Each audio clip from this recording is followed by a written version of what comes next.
सखी आवेला घर लहंगा उठाई के जाला चल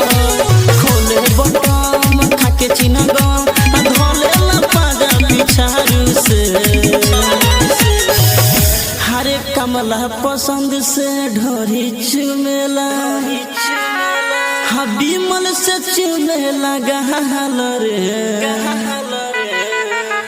पिएला जब जब दारू रे सखी पिएला जब जब दारू रे सखी मारेला तब तब पिछारू से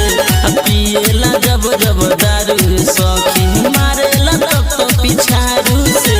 पिएला जब जब दारू रे सखी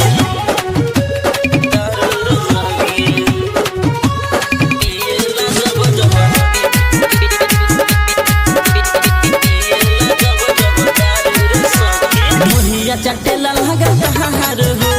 मन जोगे मिलल भहार हो उधलेला पाजा लेला हिके भर माजा ओ सखी रे रतिया के इहे बाके साजा नल से जल फेके फाका फो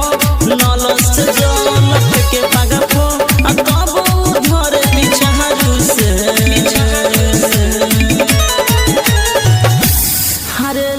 निवास से नथिया उतारे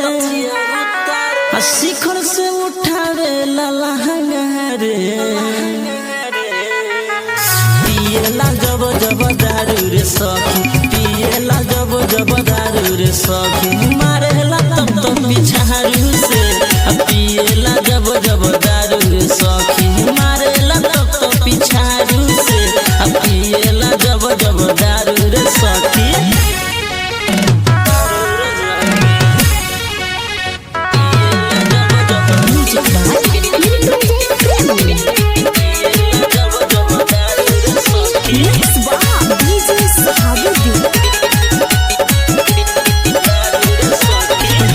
के न हंस देले बापा दिल पर दीवाना निके बाके न भतार ए सखी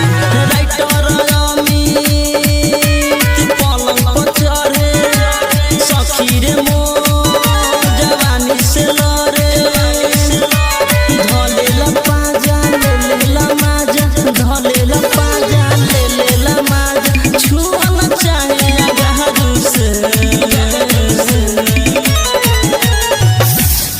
राजश्री से चोली खोलेला